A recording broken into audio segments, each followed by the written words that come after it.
Have you ever wondered why Christians in the United States, although clearly in the majority and always have been, have so little cultural influence? I think there are three good reasons. First, they have no plan. Second, they have little or no personal incentive. And three, they see no long-run hope of success. Unfortunately, due to the theology of dispensationalism, pre-tribulation dispensationalism, Christians believe that the gospel will fail and the world's going to fall to an antichrist, but they're going to get raptured out before the really bad stuff happens. You know, one dispensationalist was known to say, "Why polish brass on a sinking ship?"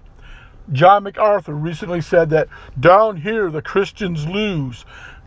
Dispensational pre-tribulationism creates a sense of defeat, a sense of just waiting to be rescued at the last moment through this mythical, because it is not scriptural, rapture. Now, in contrast, there are those who are not Christians, anti-Christians, who either dominate American culture or plan to replace those who do.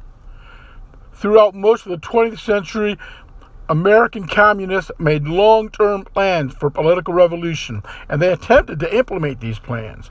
The evolutionists who bought control of the media had plans to retain control. Yet the Christians, no plans. Why not? Well, it is utterly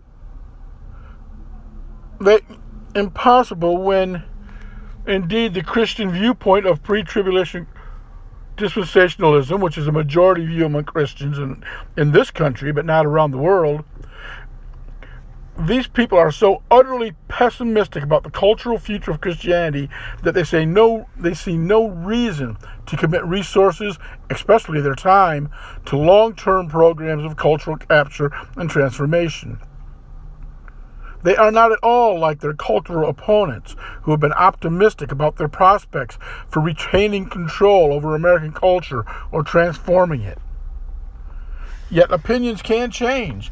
After the bureaucratic communist leaders of the Soviet Union finally lost faith in the future of Soviet communism, no later than the 1980 Moscow Olympics, when they saw how wealthy non-Russian attendees were, they eventually surrendered the entire communist empire in just 3 days, between August 19th and August 21st in 1991. However, they did not surrender to Christians, who had no interest in gaining influence and the accompanying responsibility. The communists surrendered to other humanists. And once again, Christians sat on the sidelines just watching events, and they did not take the lead. Now let me ask you another question. What about you? Are you tired of sitting in the back of humanism's bus? Are you tired of watching these anti-Christian groups, anti-moral groups, growing and influencing our country?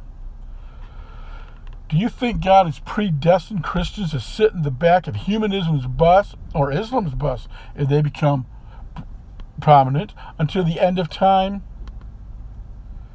If you answered no, you need to start listening to some more of my recordings. You need to start seeing what Revelation actually says about the victory that Christ's church will have in this world. How we are destined and ordained and commanded to take dominance over this world, to bring all nations to Christ. God has promised victory to his people, not just in heaven, not just after the long-delayed, any moment rapture, but in history. When you start studying Scripture, you start studying eschatology with the right view, using Scripture to interpret Scripture, you just see that God's people will be victorious.